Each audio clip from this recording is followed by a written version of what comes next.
Good evening, councillors. As members will know, Alderman Gordon McCann, a former cabinet member, mayor and deputy mayor of the borough, sadly passed away on the 19th of March. His funeral service is at 1 p.m. tomorrow at St Oswald's Church, Preeshall, followed by cremation at Carlton Crematorium at 2:45. Please remain standing for a minute's silence in his memory.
Okay, thank you.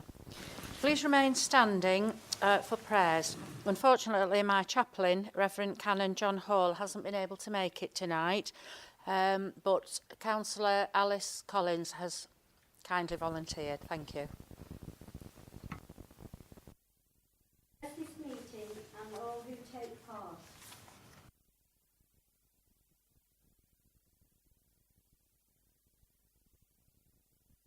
Thanks that we who are privileged to serve. Amen. Thank you. Please be seated.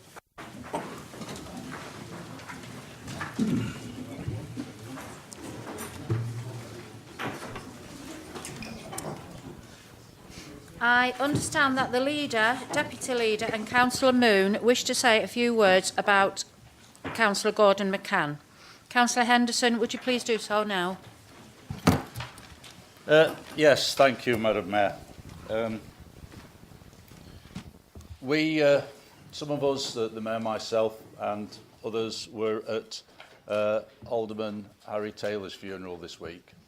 And I don't want it to sound wrong, and it won't do, but we expected Harry, of course, to pass away.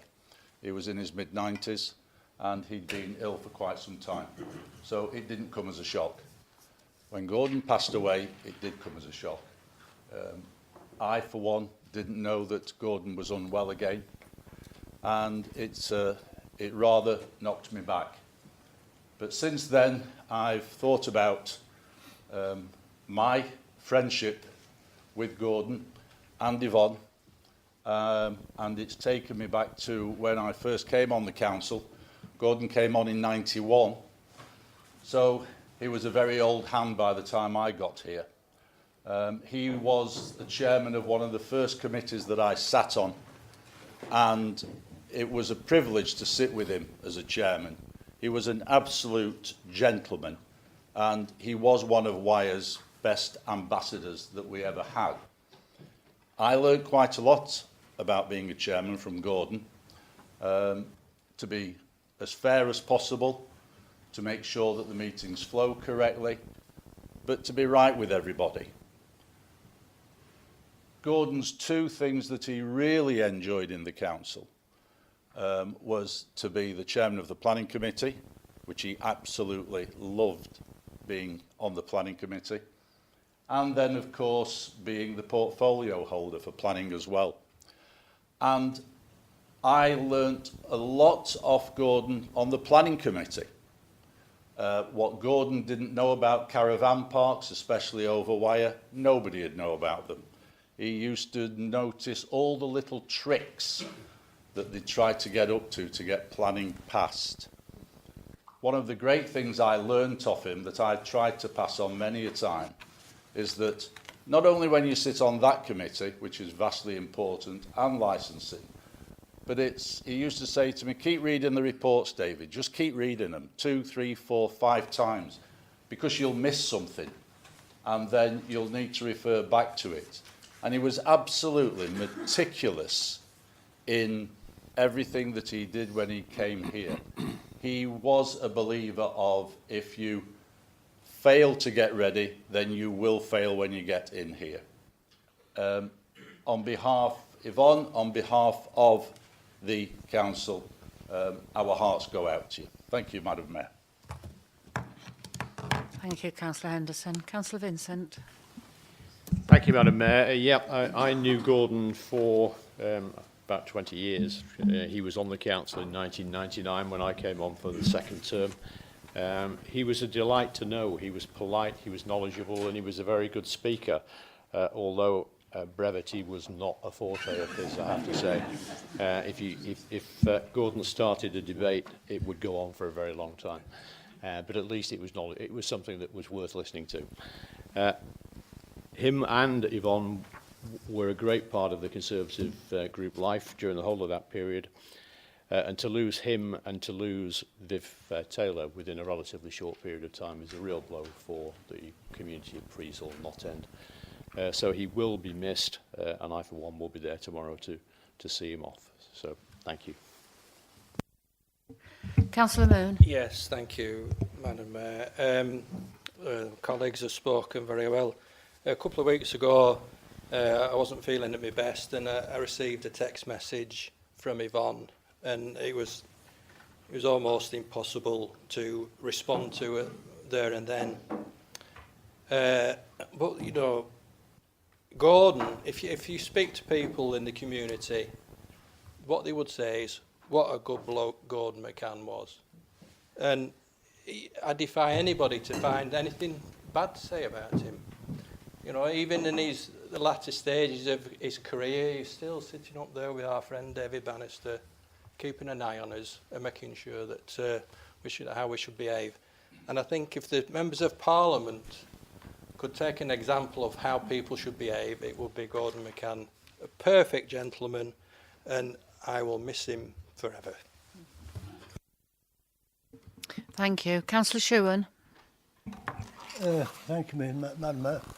Yeah, I met Gordon virtually as soon as I joined the council. He was very proud to be a councillor. He was a decent man through and through, without a doubt. We went on a couple of things where he taught me the strings. Was on a cows thing. It was critical ordinary water streams with cows, and you know, I mean, you couldn't help laughing at that. But we worked with Mr. Posner on that, and worked together quite well. We did several when we refused applications for whatever application it was, typical one at Knott End, where we both went down. But he was very, very knowledgeable, as Alan has pointed out. He was very, very knowledgeable. He was a real gentleman, great guy, absolutely marvellous. There was only another one. There was the planning, the local plan, before we got thrown out of before the new one. And we went right through that, and we thought we'd done a marvellous job. We're so proud of ourselves. And when we finished, they threw it out because it didn't match the Lancashire local joint plan, structure plan. So we're looking at one another, and Michael G, who was then the head of planning, you know. But everything we did seemed to come apart at times. But he was a really, really nice bloke, and really, he doesn't deserve. He deserved to live a lot longer, because he really was a great guy. Thank you. Thank you. Councillor Lees. Thank you, Madam Mayor. I want to pay my respects to Gordon. He was very supportive during my year as mayor, but on another occasion we went through to Manchester together to a conference, and Gordon, being the inquiring mind that he was, it's just a quick one, this is not a long story, being the quick person that he was, he said to the attendant there, he says, how many years is on the council? And he says, there's 96. He says, where did the opposition sit? And the gentleman said to him, the opposition sits there, and pointed at a chair. And the other 94 were obviously the Labour members of Manchester Council. And Gordon let out a bit of a laugh and said, yeah, well, it's not like that over in Wyre. But as I say, it's just a cameo, that, but something I always remember him for. And during that time, he shared one or two things with me about how he saw his future and what he was going to do. Thank you, Madam Mayor. Thank you, councillors. Before we proceed with the items on the agenda... Oh, sorry. Thank you very much for those very kind comments on Bowen Brother Gordon. That was wonderful to hear what you've heard. He loved Wyre and he loved his council. Thank you very much indeed for all your kind comments. Well, thank you. Before we proceed with the items on the agenda, I need to remind you of the usual housekeeping messages. There are no fire alarm tests planned for this evening, so if the alarm sounds, please leave the chamber by the nearest door. Then follow the illuminated fire exit signs and assemble in the car park at the rear of the building. Also, would you all please ensure that your phones are on silent mode? Thank you. The first item on the agenda is apologies for absence. Apologies for absence have so far been received from Councillor Balmain. Are there any further apologies? That's the old one. Who? Oh, sorry. Councillors Barry Birch, Colette Birch and Anne Turner, sorry. Councillor Duffy? Right.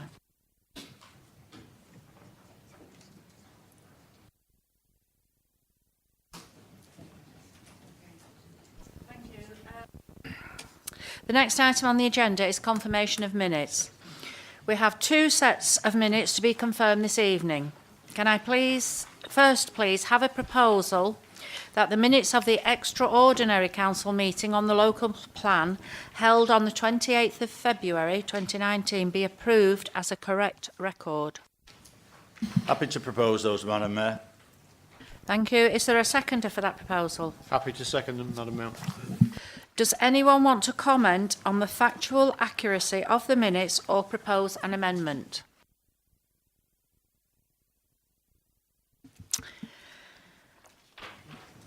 Would those members present at the 28th of February meeting who are in favour of confirming the minutes as a correct record, please indicate.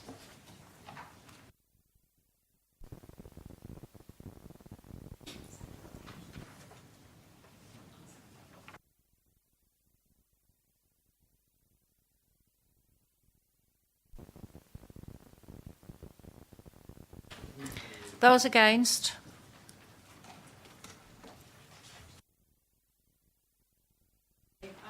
Are there any abstentions? Three. Yeah. Just to advise, if they weren't here, they don't have to abstain. Actually, if you weren't here, you don't have to abstain.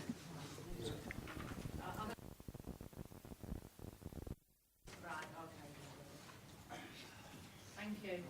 The minutes of the 28th of February meeting are confirmed. Now, can I please have a proposal that the minutes of the budget meeting of the council held on the 7th of March be approved as a correct record? Happy to propose those, Madam Mayor. Thank you. Is there a seconder for that proposal? Happy to second them, Madam Mayor. Thank you. Does anyone want to comment on the factual accuracy of the minutes or propose an amendment? Councillor Fail. Thank you, Madam Mayor. Para 82 of the minutes on page 4.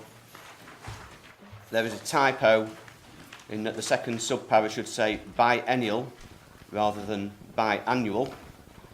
But also, Councillor Henderson did say we will find a way of doing it. It wasn't just that the request for a survey question on employment in Wyre could be considered. So please can we amend the minuting to reflect that?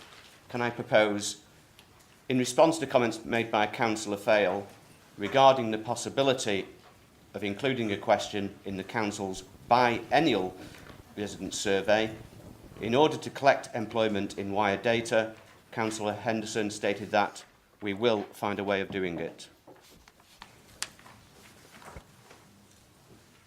Happy with that, Madam Mayor. Okay, thank you, Councillor. Those in favour of the amendment?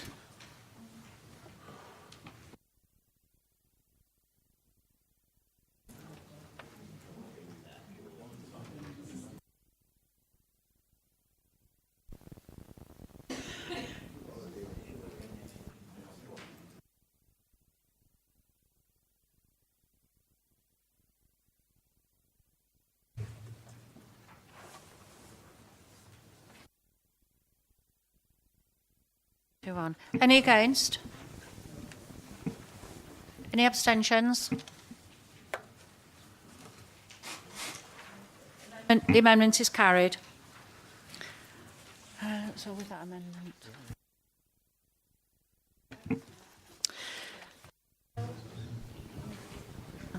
So with that amendment, would those members present at the 7th of March meeting who are in favour of confirming the minutes as a correct record, please indicate.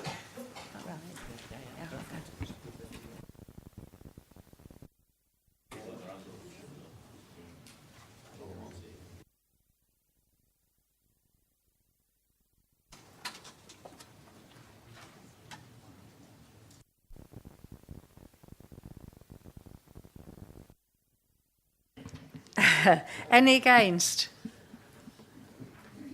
Any abstentions?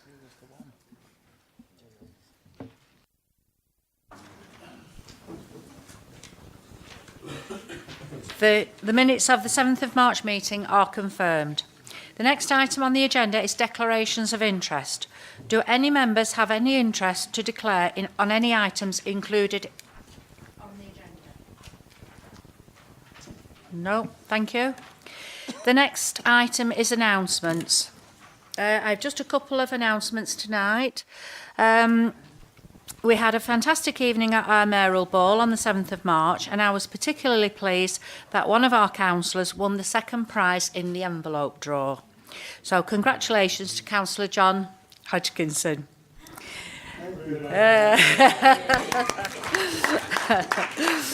I would like to give particular thanks to my attendant Peter Hutton and my daughter Councillor Emma Anderton for their hard work on that night, doing the raffles and the envelopes.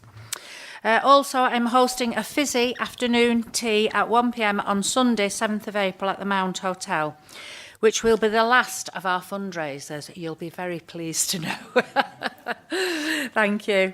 If there are no other announcements, the next item is public questions and statements. However, no such questions or statements have been submitted. The next item is questions on notice from councillors. Again, no such questions have been submitted, so we will move on to executive reports. First, the report of the Leader of the Council. Councillor Henderson, would you please introduce your report? Yes, thank you, Madam Mayor. I'd just like to say a few words beforehand, if I may, as this is the last full council meeting of the municipal year. I should like, Madam Mayor, to thank yourself and your Mayoress Wendy. I have attended quite a few civics with you this year, and I have to say it's been a pleasure. I should also like to thank the Deputy Mayor, Michael, and his Mayoress Jenny, and the Youth Mayor Daniel as well, for the way that they represented Wyre in this last year. I'd like to say to all of you sitting here, thank you for the last 4 years. You can't say it's not been interesting. That would be an absolute understatement.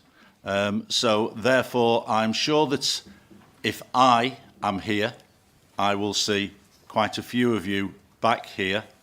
But for those that are retiring, I should like to say thank you very much indeed for what you've done for Wyre Council, for the way that you've represented your wards. It's been a pleasure knowing you. You as well, Madam Mayor. Oh, thank you. Yeah, quite.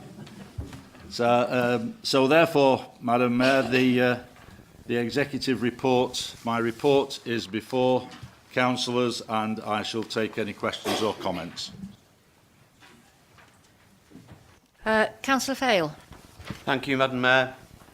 Just carrying on from where Councillor Henderson left off. Obviously, with elections now 4 weeks away, we now know a number of councillors won't be returning here in May. So I would like to wish all of those councillors well for the future. From the Labour side, I would like to thank Emma Anderson and Mike Barraclough for their splendid service to Warren and Russell wards respectively. Although no longer Labour members, my best wishes and thanks go to Ian and Ruth Duffy for their service to Mount Ward. And last but not least, I would like to thank the Mayor, Councillor Marge Anderton, on behalf of all the Labour group, for 16 years of magnificent service to Warren Ward residents. If that's not an inspiration for people to come forward and serve as a councillor, I don't know what is. Thank you. Thank you, Councillor Fail. Councillor Emma Anderton. Thank you, Madam Mayor. Councillor Henderson, I would like to congratulate our officers who once again have been successful in securing external grants from the Coastal Community Fund. Although this appears on Councillor Michael Vincent's report, I believe the importance of the scheme warrants a question to you as the leader of the council. I have read that the fund will be split across 5 key projects. This is sounding very familiar. Do you remember the 5 for Fleetwood? That actually became the 4 for Fleetwood when one of the projects completely disappeared from the scope. In fact, many local residents would even argue about 4 projects being delivered. The boating lake only had new concreted sides around half of the circumference, and the circular pathway simply had a pathway closed sign erected. The skate park became a lonely skate bowl, as the designs that the users signed off on, which included a street scene element, were not delivered. And finally, the free splash pad residents were promised became a pay-to-use facility. I would therefore like to ask you what assurances you can provide this council that all 5 projects earmarked through this new grant will actually be delivered in full. Thank you.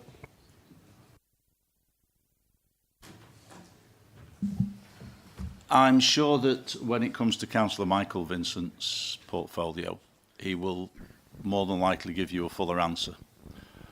But seeing as you've directed the question to me, yes, I certainly do remember you keep asking the question, and I think the words skate park or skate bowl are embedded in my mind at the time. However, your comments are certainly noted, and even though you won't be here to ask the question, I'm sure that the portfolio holder and myself will try to drive this forward properly. All right, thank you. Councillor Jones. Thank you, Madam Mayor. Following on from Councillor Henderson's comments, I just want to give thanks to the staff and the officers who have helped me in my role as councillor for the past 6 years, and I just want to wish all future councillors every success in their roles going forward. Thank you.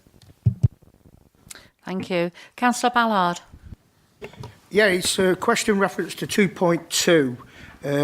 Has there been any more updates on the unitary councils that are trying to get their own set up? There was just one, you'll see at the bottom of 2.2 where it says proposal doesn't include Hyndburn or Ribble Valley. I've spoken to Ribble Valley. They have said that they are not interested at all in joining a unitary. At this moment in time, it would be for something in the distant future, was the full answer I got. And Hyndburn, apparently, they are doing a watching brief. They're waiting to see what the government come back with, because they actually want to know what the requirements from the government will be. At the moment, that's all I've got on it, really. Thank you. Okay, thank you. Councillor Brian Stevenson. I'm obliged to you, Madam Mayor. maybe it's the last time I will be saying this, but I'm working hard not to. In the spirit of happiness, which Councillor Henderson has mentioned, it really is a case for me of further enlightenment, and I'll tell you all about it in a minute. It really, it's the old Shakespearean quote of to be or not to be, right.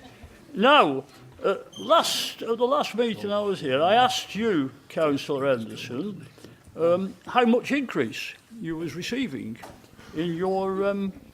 No, I'm not being mischievous. I asked you how much it was, and you told me, I think, you told me to go and read the newspapers or something, read something anyway. The following day, Councillor Gibson rang me up and told me that it was 2.9% you was getting. He may have added the perks on, I don't know, which probably... Anyway, he said 2.9. Now, you then sent me an email some time after to say it was 2.1. Now, I'm a bit confused, you see. I don't know, but Councillor Gibson was the leader of the council for a long, long time, and I certainly would respect the figures he would give.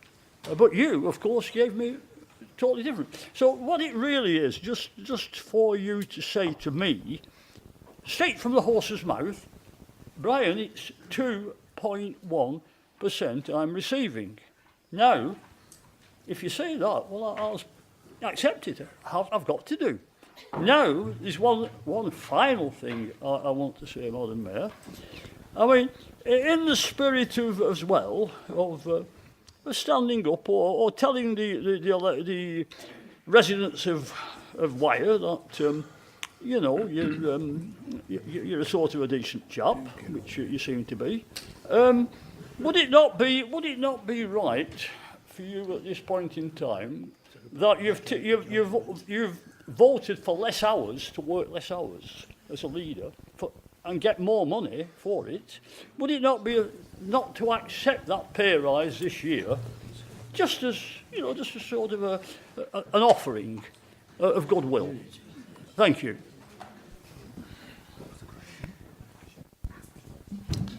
Thank you, Madam Mayor. As I said to you before, I get the same increase, basic increase that everybody sitting here gets. And I advised you to go on to the home page of Wyre Council and to look at that, and that would show you, Brian, it's all right pointing to him, so that would show you, Brian, that I get the same increase as everybody else, and then I get the special responsibility allowance on the top. Councillor Gibson came up with this fairy tale of 2.9.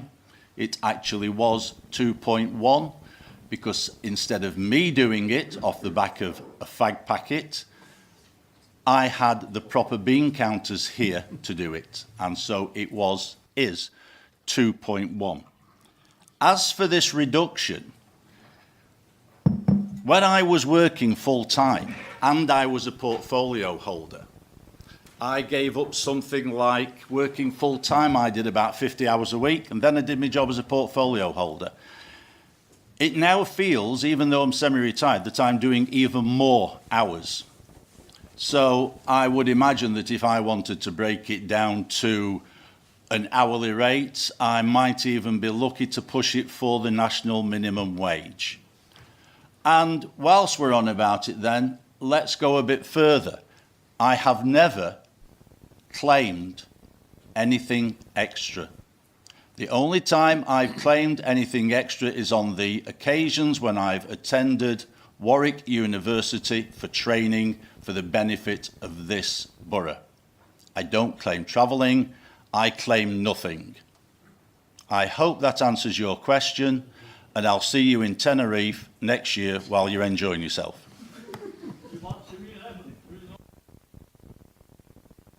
What makes you think you're going there, Brian? Councillor Gibson. I hadn't intended to speak, Madam Mayor, but as Councillor Henderson insults me like he normally does, the ghost of Peter Gibson obviously lives on. Before I sent that email, I included in it the relevant officer and said I assume the officer will concur with the figures. I haven't had a response, so it's reasonable to assume the figures were correct. I'm sure Councillor Henderson expects the Tories to increase their numbers after the 2nd of May. If they increase by 1, his group leader amount will increase by 2.8%. If the Tory numbers increase by 2, his group leader amount will increase by 5.6%. So it's like a built-in pay rise. Would he agree to forego this increase should this unlikely scenario occur? It's unfair on other members and the staff, and it breaches the IRP recommendations. Will he forego this?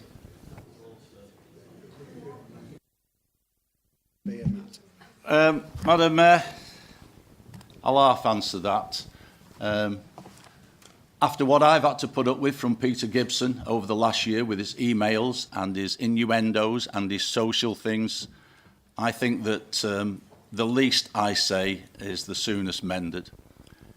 If I lead this group into taking more seats, then that shows that I have done my job as a leader and I've worked hard on this election. If we lose 1 or 2 seats, then it's on my head as well. Will I give anything up? Well, Councillor Gibson never wanted to give anything up, and when he was asked time and time again if he thought it was time to stand down, he used to really throw a paddy. And I think it was all down to the allowances that he used to receive. Thank you, Madam Mayor. Thank you, Councillor. That concludes the consideration of the Leader's Report. We will now move on to the report of the Resources Portfolio Holder. Councillor Alan Vincent, would you please introduce your report? Thank you, Madam Mayor. The report's in front of councillors. I'll take any questions or comments.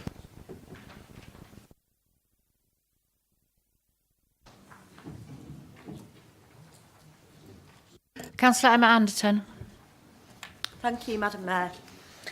Councillor Vincent, I refer you to the Strategic Risk Register and the ongoing risk of this council's ability to recruit and retain skilled staff.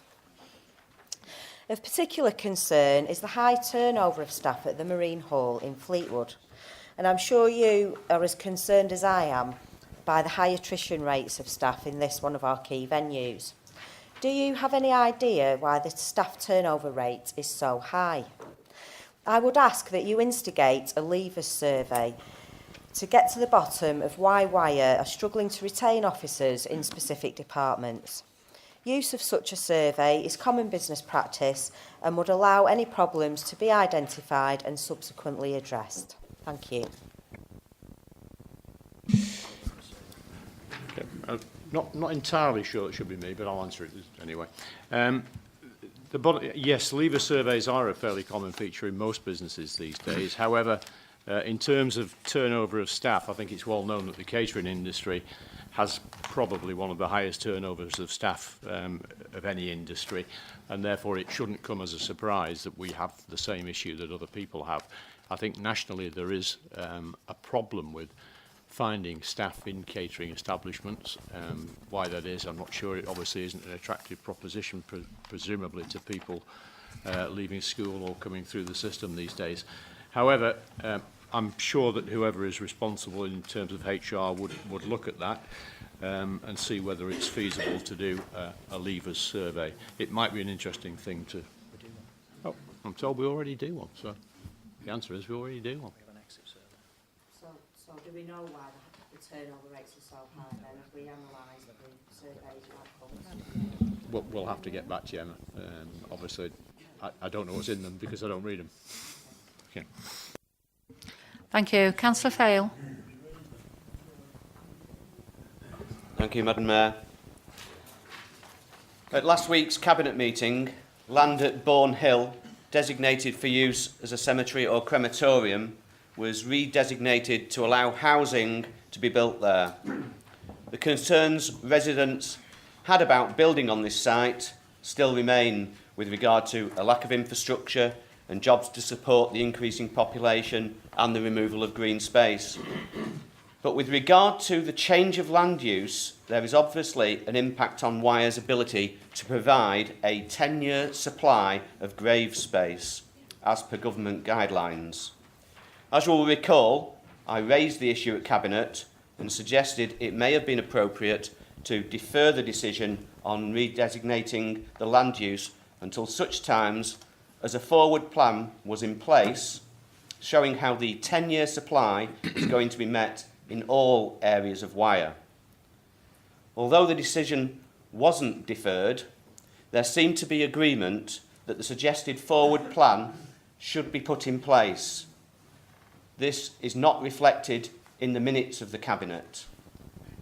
Please can you provide confirmation that this forward plan will be put in place before any action is taken to either dispose of this land or build on this land? Thank you.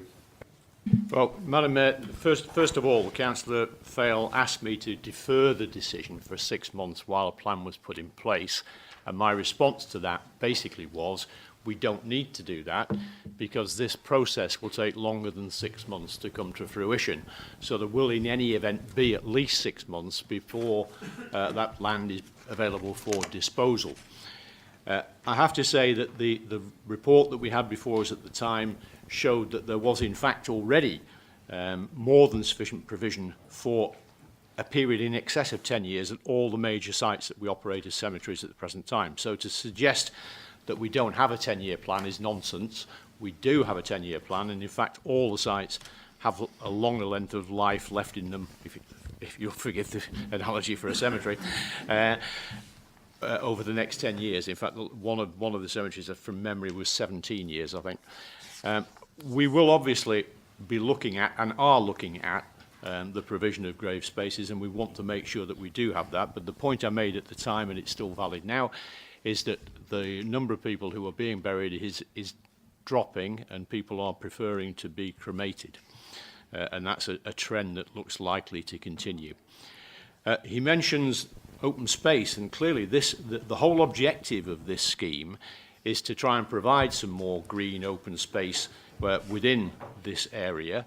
It will also provide funds to give an impetus to building a park on the land at Bowen Way and providing a very much needed facility for the people in that area. And of course there are now far more people in that area than there ever used to be, and far more kids in that area than there ever used to be.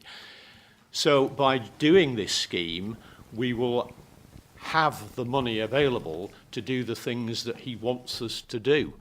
So if he has another alternative, if he has Corbyn's magic money tree available to him, which will give me the money, will give me the magic money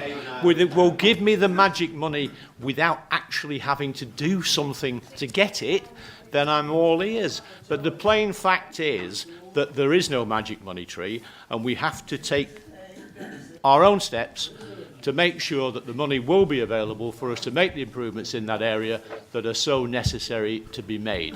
So this scheme is a great scheme. I recommend it to the council. It will give us not only cash, it will give us the opportunity to improve the whole of that area by using that cash. And it will also, hopefully, give us some money to put into the maintenance programme, which I keep being asked, where is the money coming from? Well, this sort of scheme is where the money is coming from. The actual question was, can you provide confirmation that the forward plan will be put in place before the land is disposed of or it's built on? Can we just have that confirmation, please? I would quite like him to go through yourself, Madam Mayor, when he gets involved in a debate. However, the bottom line is I've answered it. The forward plan is currently being worked on. He asked for a 6-month delay, which he knows is not required because it will take longer than 6 months to work through to get to the stage where we can actually sell the land. So there is no problem. Thank you. That concludes the consideration of the Resources Portfolio Holders Report. We will now move on to the report of the Street Scene, Parks and Open Spaces Portfolio Holder. Councillor Bridge, would you please introduce your report? Thank you, Madam Mayor. The report's in front of you. I'm quite happy to answer any questions you have. Councillor Fale. Thank you, Madam Mayor. With regard to paragraph 4.4, only 30 public space protection order dog offences out of 1,319 fixed penalty notices. That's 2.27%. That's roughly one given out every 3 days over the 3-month period. I was assuming there would be a breakdown of the 30 offences in this report, so please could that be provided? I think we need to distinguish between dogs not on leads, fouling offences and the inability to pick up. Even if all 30 were fouling or having no means of picking up, this hardly sends out a resounding message that offenders will be caught. And certainly from my experience recently, the problem is not going away. It's as bad as ever, and it's just not acceptable. If the enforcement company are sticking to the main shopping areas, it's hardly a surprise that dog offences are so low. Most dog walkers will avoid the main street, so it's other key areas like the promenade and other key roads. I can give them a list for Cleveland's. It really isn't rocket science. Meanwhile, the company goes after much easier targets of people who drop litter. Litter is a problem, but dog muck on our pavements is the much bigger problem, not in volume, but in impact. With 733 man-hours of patrol time and 470 fixed penalty notices issued in Thornton Cleveland's, it's not surprising complaints have reached councillors from the area. With concerns over extenuating circumstances not seemingly having been taken into account, the perception is that there's been a heavy-handed approach. I was also hoping that this report would provide some feedback on a 3-month review of the action taken, the appropriateness and effectiveness of districts' procedures in administering the notices, and similarly for the appeal procedures. If the thorough review that I outlined hasn't happened already, can I request it is, and can I ask that this information is made public? It is important that this process is open and transparent, but the appeal process seems far from that. It is unclear to those appealing who is actually reviewing the fixed penalty notice and whether the process is impartial. With the only available action to those who appeal, to those whose appeal has failed, being to go to court, it is imperative that the appeal itself is impartial. Can figures be provided as to who has undertaken the appeals? Is it council officers or is it district enforcement marking their own homework? If it is, that needs to stop. Thank you. Thank you. Well, thank you, Madam Mayor. Where to begin? Let's begin with actually enforcing littering and dog fouling, shall we? So, we now have more resources to invest in areas to clean up our streets and our communities. This obviously isn't good enough. Glass half empty, half full. Let me give you a for instance. There were 5... Do you know what? I listened to what you had to say. Do you want to be quiet while I listen to what I have to say? Okay, thank you. So, last year, there were 5 dog fouling offences. Look how many there are now, already. Look at that. But you obviously don't want enforcement. You're complaining about Thornton Cleveland's. Are you going to listen to my answer, or should I just say, no, no, no? It's up to you. If you want an answer, Rob, grow up and I'll talk to you. Okay, come. All right, come talk to the adults. So, you complain about the number of fines being issued in Thornton Cleveland's, for instance. Well, I don't see why you should, because, let's face it, we're investing time and effort into that area to keep the place clean and tidy. Anybody that creates any litter, that's their dog foul, deserves a ticket. I have no sympathy for them whatsoever, whether it be a cigarette end or a dog fouling, and I don't care where it is. We've invested an awful lot of time in, for instance, your ward. Now, you obviously don't want that investment. What we're going to say, oh, I'll tell you what, let's move on a bit. Let's go and put it elsewhere, because I'd much prefer my ward to be dirty. I don't understand. I don't... Madam Mayor, has he actually listened to the question? You are a very rude man. So you're asking questions about the procedures. I am more than satisfied that the procedures for issuing and for appeals are robust. Wearing another hat, I used to sit on appeals at the Magistrates' Court for fines and FPNs. And so, obviously, I was able to bring my expertise when we first questioned them about how they were going to do it. I am satisfied that the system is robust. I am satisfied that the appeals system works. They are not marking their own homework. It makes common sense that they are the first stop for when somebody appeals against the issue of the penalty. Now, it does go to a magistrate eventually, if that's what they wish. That's only right and proper. That becomes quasi-judicial. You don't just have a system made up off the cuff. These are systems in place that work. They are robust, and I'm more than satisfied with them, and I am happy to uphold them. Thank you. Councillor Mackay. Thank you, Madam Mayor. I just wanted to congratulate the council on the work being done at Jean Stansfield Park. I've got 2 children who are pulling me towards that park. It's almost done now and it looks fantastic.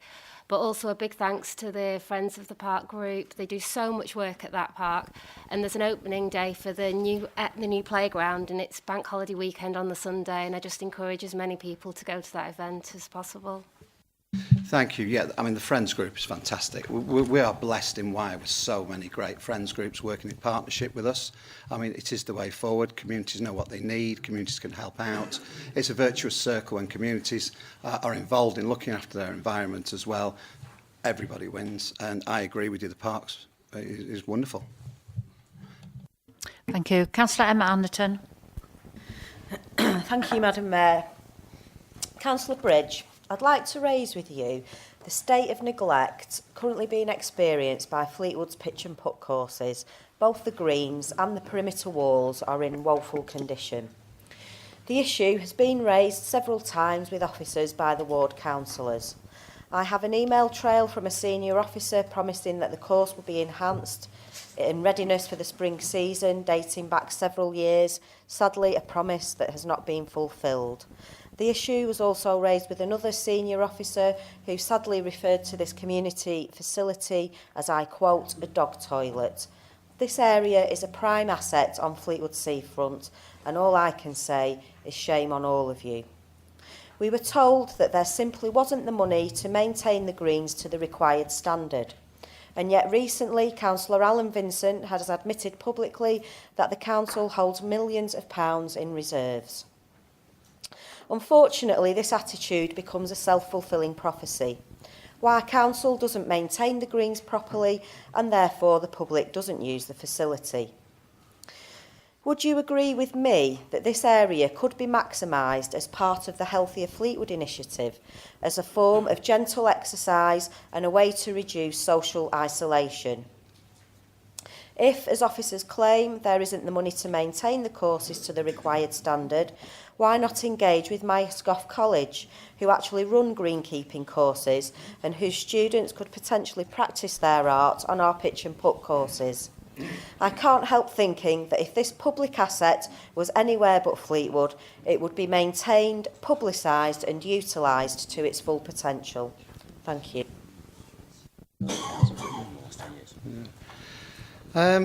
Well, we haven't reduced maintenance to begin with.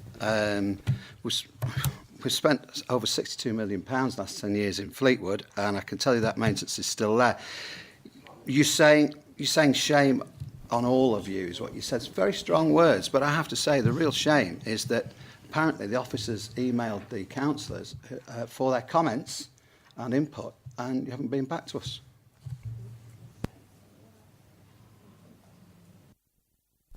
Councillor Anderton. Just a point of clarification or order.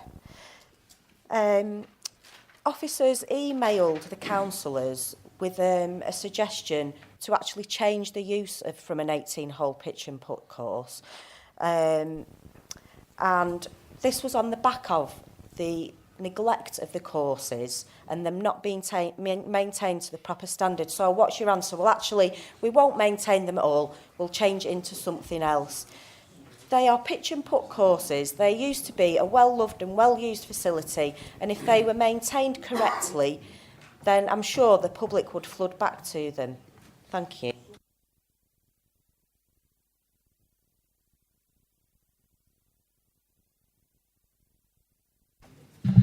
In one of the Chief Executive's ward walks, one of the ward councillors apparently suggested we looked at alternative uses for that, and so therefore it's been picked up and being run with.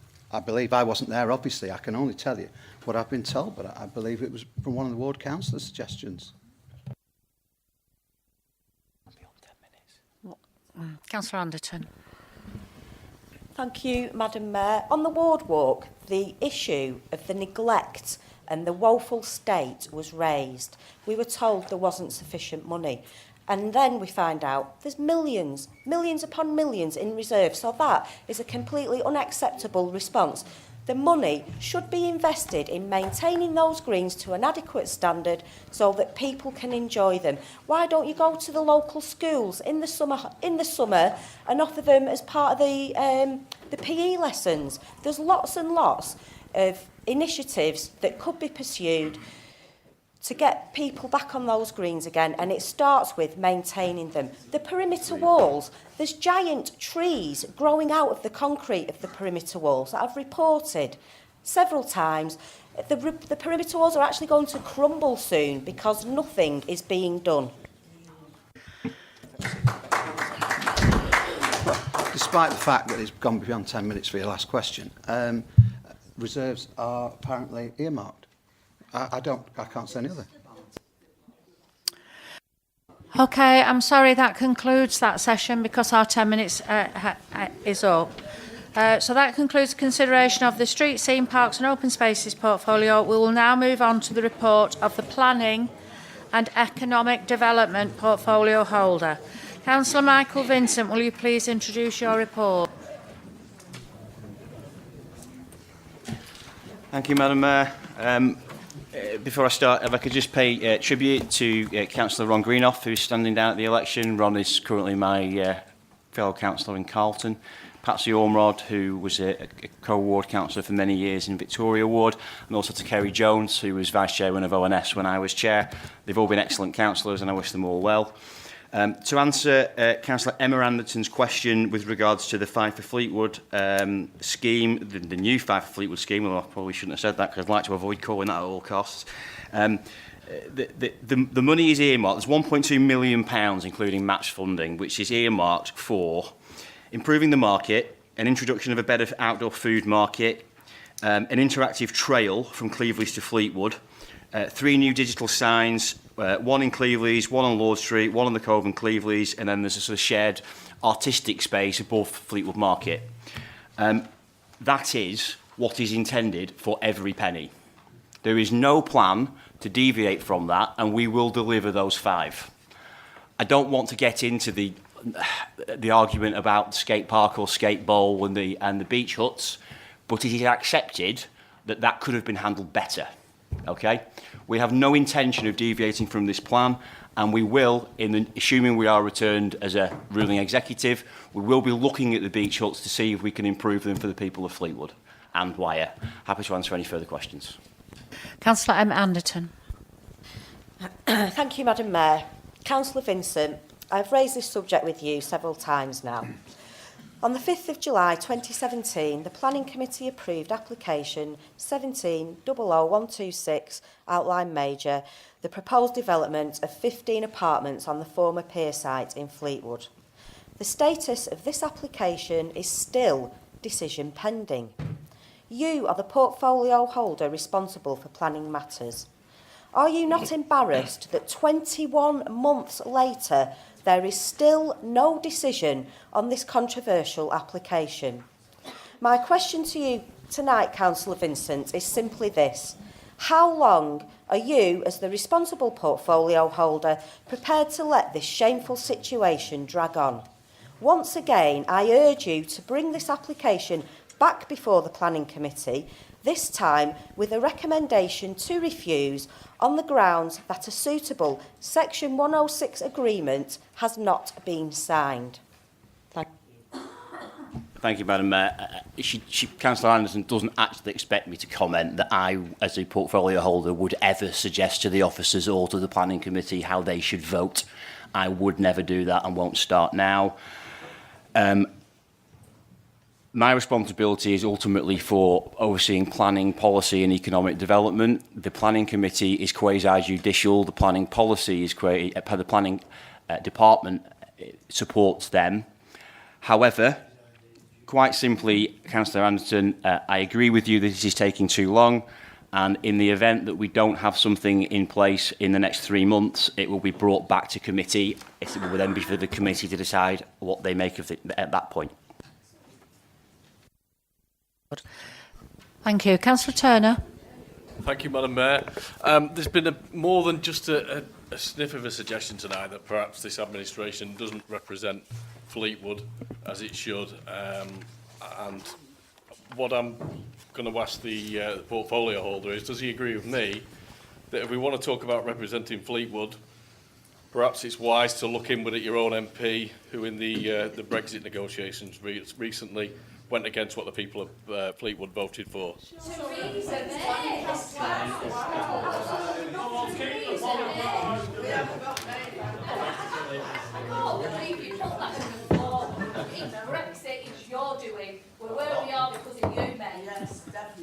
Thank you, councillors. Thank you. I don't think that needs any response from Councillor Vincent.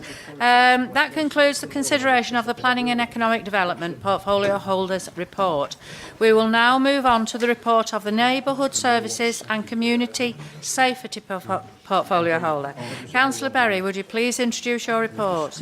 Thank you, Madam Mayor. I'd just like to add that under the paragraph dealing with homelessness reduction strategies, that I'm pleased to say that we've received funding in the sum of £110,000 for homelessness prevention work. So that is a pleasing asset that we've been able to achieve. Other than that, my report is before councillors, and I'll do my very best to reply to any questions put to me. Thank you, Councillor. Councillor Emma Anderton. Thank you, Madam Mayor. Councillor Berry, I would like to raise with you what many residents of Fleetwood not so lovingly refer to as the worst car park in Wyre.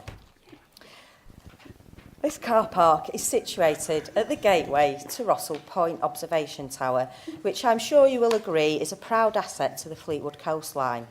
The car park, however, is an absolute pothole-infested, clay-ridden disgrace.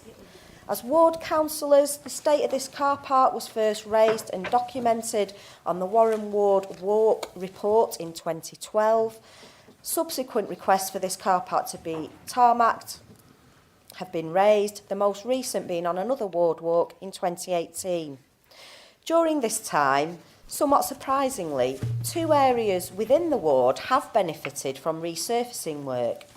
The first, which can't really be classed as a car park per se, was the already hard surface pathway adjacent to the 18-hole pitch and putt course, between the pitch and putt course and the lower promenade. To the ward councillor's knowledge, no complaints had ever been received about this area, which led us to question with a senior officer whether the wrong area had been resurfaced. The reply we received was, "I hope not." Unfortunately, this reply was woefully inadequate, and I will leave you to pursue that outside of this meeting. The second car park to benefit from resurfacing work was the sunken car park opposite Dronsfield Road, as recently as last year. The cynics amongst us might conclude solely to accommodate the relocation of the travelling fun fair. So my question to you, Councillor Berry, is when do you think the Rossall Point car park will be resurfaced, if ever? Such resurfacing will not bring any direct financial benefit to the council, but will no doubt enhance the visitor experience to both the picnic area and the observation tower. Thank you. I think you're referring in the main, is it to the car parking area to the rear of the log cabin, is it? Yeah. Well, look, I can't give you a direct answer on that. I'll have to put that to the engineering services and see what their response is to that. I think we should also recognise that I think most, if not all, of the seafront car parks are free for public use.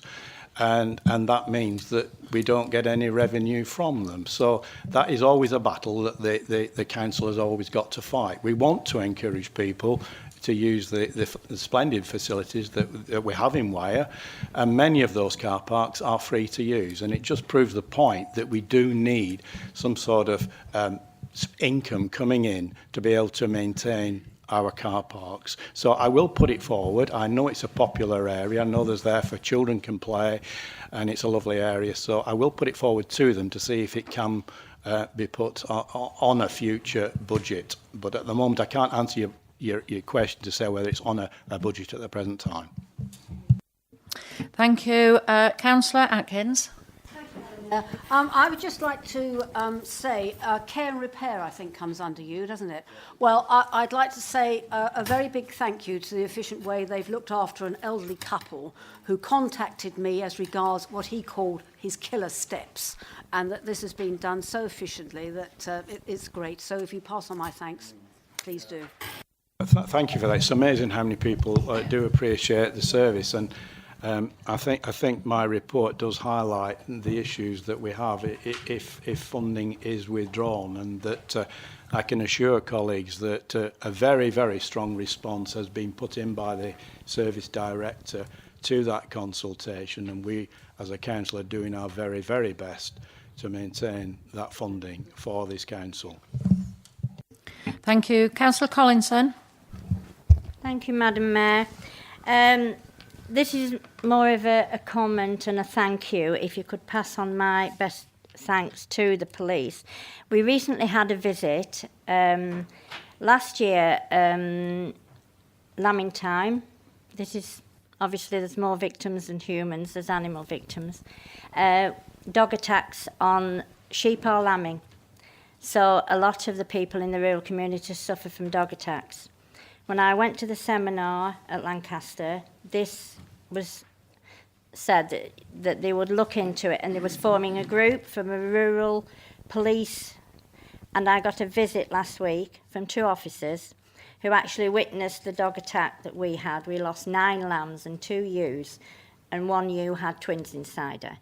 These dogs rip these animals apart, and it's not a pretty sight. So pass on my thanks for that visit. And it is a good thing that this is now got off the ground, because it was only spoken of last year, but it's absolutely amazing. And it is a dog thing. And people should keep their dogs on leads when walking across farmland, because they are killers. Not normally, if they're on a lead, you should never walk across a field with a dog on a lead, because the dog will escape, but the humans never do. So pass on my thanks. Thank you very much for that meeting was amazing. So they are looking into everything in rural aspects, and thank you. I'm sure the teams will appreciate what you're saying, and I'm glad that conference is being carried through, and it wasn't just people talking. That there are officers now being trained to deal with rural matters. They do need training to know the area, to know the issues, and to know the people in the area. And I know you've been talking about dogs and sheep and all this sort of thing, but there is this connection between crime being conducted on a quite massive scale in the rural areas, and the funds coming from that crime is being used in urban areas for drugs and all that goes with it. So there is a connection. I'm glad it's being recognised, and I think I've also should recognise the work that Lampack has put into this, because they really did push this with the powers that be at Hutton, that the rural side was being neglected, and I think they've realised there is a connection that needs to be maintained to have that all-round attack on crime. Well, I'm very pleased that it's producing results. Thank you. Councillor Brian Stevenson. Oh, I didn't think I was going to get him. I think I must have just beat the cut. Thank you, Madam Mayor. Roger, reference police, which is a very political thing at the moment, police cuts, and we don't want it to be. I'm trying to be non-political tonight, if I may, to bring the temperature down.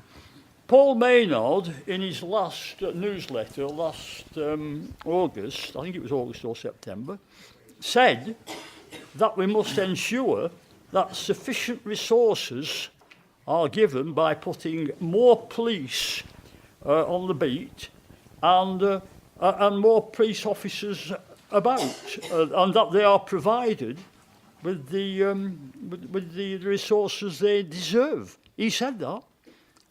More police on the beat. Right. Then, recently, he attacks the Commissioner and says it's his fault that the police are not on the street, that he hasn't done his duty, more or less. Now, this, Roger, is despite him having to face savage cuts in his budget imposed by the Tory government, cuts of 40% in some cases. Now, having said that, I don't want to sound a little bit too much political. I might have said enough on that, but I'll be saying more in future, no doubt. With all that in mind, and you're a very decent fellow, Roger, will you join me in congratulating the Police Commissioner on the splendid job he is doing, despite savage cuts in his budget? And I hope you will also join me in treating the comments of Paul Maynard with contempt. Thank you very much.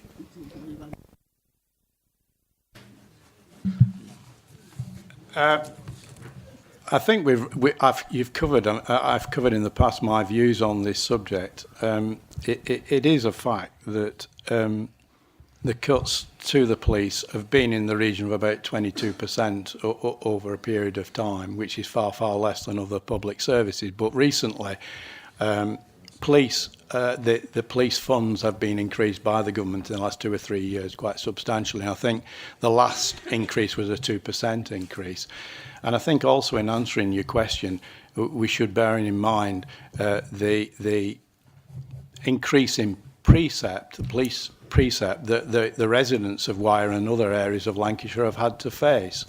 The PCC has increased the rates every year to the maximum without asking for a referendum, that he was permitted to do without a referendum.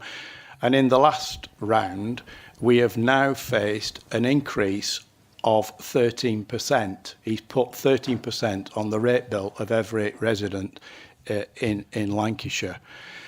And it's now reached the stage when I looked at my rate bill, band D, I am now paying more to the Police and Crime Commissioner, paying him about just £201, I think it is, out of my rate bill. And that is more than I pay to Wyre Council, who I pay about £198, £199 out of my rate bill. So, the Commissioner is taking quite a lot of money from various sources, and this has enabled him to make various investments. He is confident that in the next 3 years he can spend £52 million on properties. That includes some work at Pendle, a base in Pendle, 6 million, some work at Hutton costing 7 million, some work at Blackburn to buildings costing 9 million.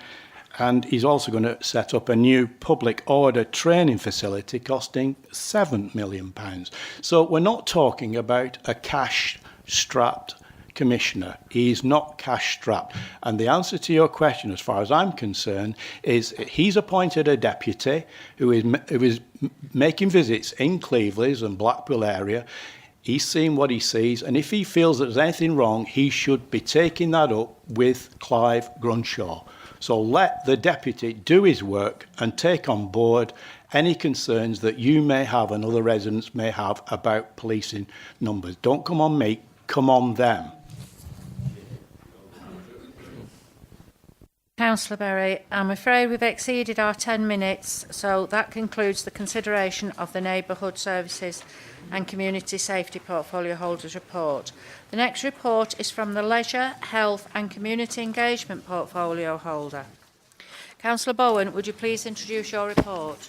Thank you, Madam Mayor. My report's before you and I'll be happy to answer any questions. Councillor Emma Anderton. Thank you, Madam Mayor. Councillor Bowen, it's really pleasing to hear that recent marketing activities have seen an increase in wedding bookings, particularly at the Marine Hall in Fleetwood. I am, however, concerned that a continued increase in revenue will be dependent on positive feedback being received from the bookings taken. I'd like to draw your attention to a recently held wedding where several hundred guests attended the evening reception at the Marine Hall, only to find that an inadequate number of bar staff were employed to cover the event. In fact, a mere 2 bar staff were expected to serve all these guests. Guests who subsequently reported that there was a 40-minute wait to be served at the bar. I'm sure you will agree with me that this is unacceptable. Imagine the extra revenue that could have been earned if the bar was staffed to an appropriate level. Do you have any plans in place to review how many staff should be employed to cover such events and ensure that no reputational damage is suffered going forward? Thank you. Yeah, thank you for that. I actually haven't been told about anything like this has been going on, but I will look into it. It is unacceptable because, like you say, we're going to be losing money and it puts a bad stain on the place. So I'll be looking into it. Councillor Ballard. It's more of an announcement than a question. It's just to inform you on the 27th of April, the field, it's been marked out now, the pitch. Goalposts have been purchased. They will be going up. There will be an open day on the 27th of April. The Harris fencing is coming. Sorry? The field, nobody knows where the field is. Opposite the Bernays pub. I haven't got to that bit. Stupid woman. and so it's on the 27th of April. So if anyone would like to come along, it's going to be open for the community. It's going to be free at source. It's going to be available for everyone to enjoy the leisure and health there. So, and any kids that come along and on the open day, they will be taken to Fleetwood Town free of charge to watch the Bristol City game. Thank you for that. I'm sure we've all taken that on board. Thank you. Councillor Lady Atkins. Thank you, Madam Mayor. I just wanted to say we had a fantastic rally, car rally, in and around the area of Garstang. But what I would like to say is very grateful thanks to the officers as regards clearing up the day that night, because there were hundreds of people in the high street. And next morning, the high street was in pristine condition. So thank you very much indeed for that. Thank you. Councillor Lees. Thank you, Madam Mayor. Yes, it's just an observation that the Cabinet members seem to be rather amused at Councillor Anderton's comments and questions that she's putting to them. In fact, it must bring back memories of Councillor Brooks, who spent 4 years ago spent the same amount of time asking copious questions on various items. I just thought they might like to be reminded of that. Thank you, Madam Mayor.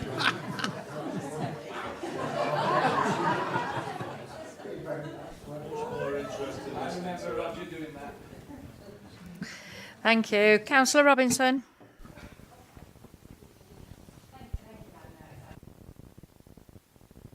Councillor Collinson said there regarding the North West Stages rally. Obviously, it was well supported all weekend. I don't know if anybody went to it, but obviously Garstang, the High Street, on the Friday night and Saturday. I've spoken to the North West Stages. They obviously was thrilled with what happened, and obviously everybody else, and the comments from the public. It's like, when next year obviously it'll be again. The only downside was obviously we didn't get in the final 3.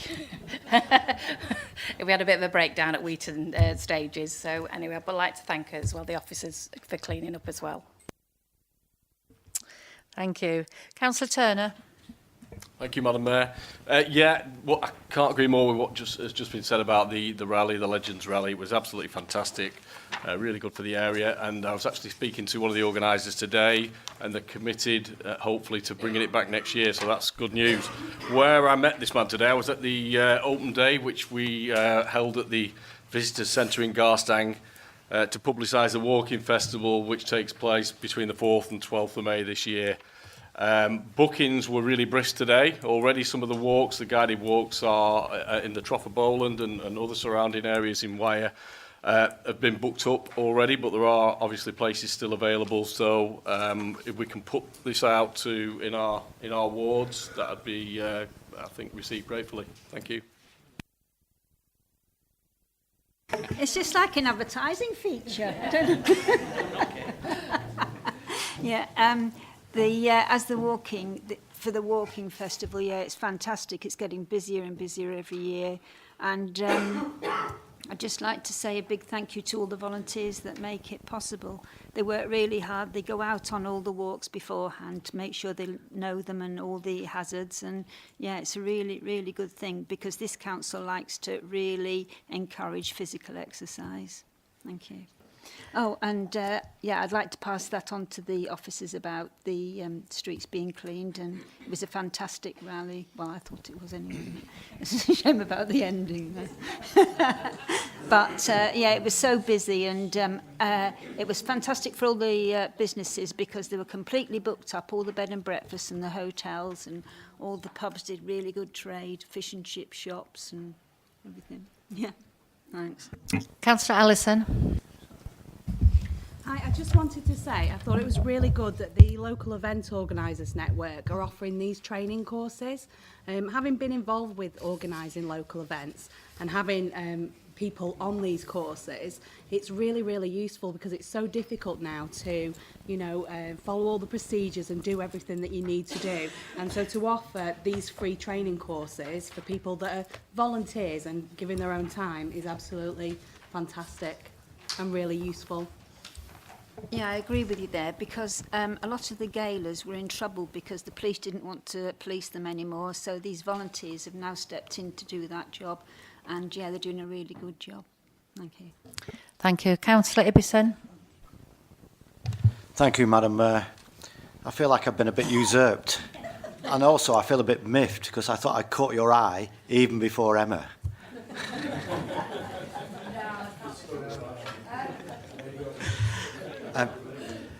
Madam Mayor, I'd like to inform the Council that last Friday night I was able to attend the rally in Garstang, and I was overwhelmed by the crowds of people that were there and the wonderful atmosphere that was present.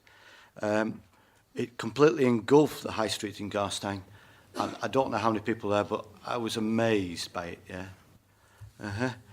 I'm sure the pubs and restaurants did a roaring trade, and again I've been advised that all the local hotels were all busy because of the rally. Councillor Bowen, is it possible for you to advise us what official response there was from the organisers? And can you give us the assurances that the Wyre will be able to support this event in the future? I know that the organisers before the event, they were frightened they were going to be overwhelmed by people coming, and actually they would have been if they'd have advertised it anymore because they couldn't cope hardly with the people that turned up as it was. But I'm sure that they will be looking at coming back again next year, and I've heard that they want to stop in the borough next year and not actually go into Fylde, so that's something we can be looking at. Can I just make one more comment? That obviously part of the stages went through my ward in Calder, and I've been led to believe that the organisers have been able to donate to the parish council a sum of £500, which is absolutely wonderful. We will put that to good use in our ward. Yeah, can I just add that altogether they raised over £15,000 for charities, local charities. Thank you. That concludes the consideration of the Leisure, Health and Community Engagement Portfolio Holders Report, which is the last executive report this evening. Now is the opportunity for members of the Cabinet to make comments or ask questions on the reports of their colleagues. Do any Cabinet members wish to do so? Councillor Bridge. Thank you, Madam Mayor. This is for Councillor Alan Vincent. At the budget meeting, did the Labour group move any amendments requesting further funding for green maintenance at all? No, Madam Mayor, of course they didn't, because to be fiscally sound, they'd have to offer a balancing reduction elsewhere, which their financial model doesn't accommodate. They only spend, they don't make savings. Councillor Michael Vincent. Thank you, Madam Mayor. Also for Councillor Alan Vincent. Is there any evidence in the council tax figures to suggest cuts in police funding? Yeah, thank you for that. Basically, if you look at the report on page 15, you'll see that the element of Wyre's take is 11%. These figures are rounded up or down, which of course Councillor Fale wouldn't like much. He would want it done in a fraction, and if we did it in a fraction, it would be slightly worse for the police authority and slightly better for Wyre. And in pound note terms, I think Councillor Berry's already alluded to that. However, if we go back 4 years, which I have done, you would have found that the percentage take at that time was Wyre taking 11.7% of the overall amount paid by our residents, and the police authority were taking 10.2% of the overall amount that was taken. So it would certainly seem that the amount of the police take is going up, whereas the amount that we take has gone down. I think it's also worth noting when we hear from Councillor Stevenson that he thinks that Councillor Grunshaw is absolutely wonderful and the best thing since sliced bread, that his attempt to take over the fire authority in Lancashire last year was met with absolute approbation, not just by this council, but by the other districts' councils in Lancashire, who all basically rejected his proposal and did not want him running the fire authority. And he slunk off with his tail between his legs when the rest of the Labour-run district authorities wouldn't support him. That's how good he is. Oh, good. Give him some more money. Are there any other? No. That consideration of the executive report. The next item is a report on the Treasury management policy and associated annual financial strategies, which is on page 35 of the agenda. Councillor Alan Vincent, would you please introduce the report and propose the recommendation? Thank you, Madam Mayor. This has already been through Cabinet. It's the usual statement. If there are any questions, I'll try and take them. Is there a seconder for the proposal? Happy to second that, Madam Mayor. Thank you. Are there any comments or questions or amendments?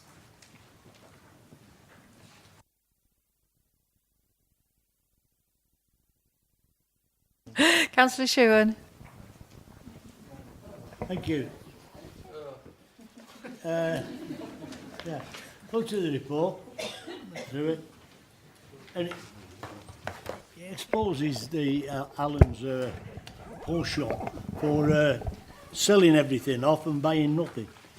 The thing is, he's got all that money in the bank, but he could easily provide for social housing on Bowen Hill if he preferred it. There's plenty of leeway to spend his money, but rather than that, he'd neglect the greens along the promenade in Fleetwood, hoping that somebody will say, well, can't we sell them off? And he'd be able to coin in even more money than he's already got.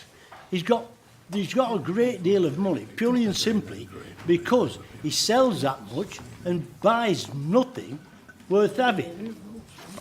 The price of everything and the value of nothing. Thank you. Are there any other questions or comments before Councillor Vincent responds? No. Councillor Vincent. Thank you, Madam Mayor. Yeah, interesting diatribe. Basically, I have no plans to sell off the Greens. I've also, if Councillor Shewan had been at the meeting, the Cabinet meeting, when we unveiled the proposals in relation to the Bowen development, prospective development, he would have heard that we were actually going to put 46 or more affordable accommodation units on there, and that they were going to be mainly targeted at older people, and that we were going to consider looking at a possibility of having some of those units rented. So although we can't build social housing en bloc, and we certainly can't do it from a magic money tree that doesn't exist, we have to actually sell things to do it, we will actually take steps, as we have always done, to supply our residents with needs without borrowing and without getting ourselves into a financial mess, something which they are absolutely incapable of doing ever. Thank you. That concludes the debate. Would members please vote now on the recommendation? Those in favour, please show.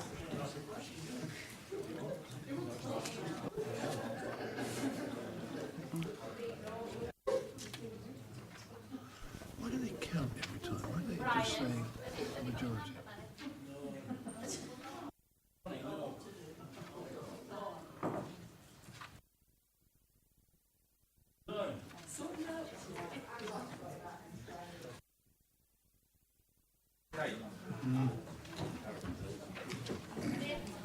Any against? No. Any abstentions? 1. The recommendation is approved. The next item is a report on the Audit Committee terms of reference. Councillor Henderson, would you please introduce the report and to propose the recommendations, please? Thank you, Madam Mayor. I'm happy to propose this report. The reference, it's a routine report, and it's been before the Audit Committee on the 12th of March and was agreed by them. If there are any technical questions, I will defer to the Chairman of the Audit Committee, Councillor Mackay, of which she is happy to take them. Thank you, Madam Mayor. Thank you. Is there a seconder for the proposal? Yeah, I'll second that, Madam Mayor. Any comments, questions or amendments? No? None?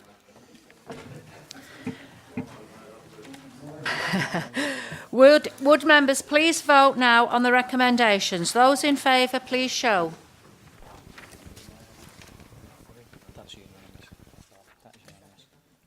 Yeah, that's unanimous. The recommendations are approved. The next item is notices of motion. However, none have been submitted, so that concludes the business for this evening and the meeting is closed. Thank you for attending. As this is my last council meeting as mayor, all councillors and officers present are invited to join me for a drink in the members' lounge. Officers? Thank you.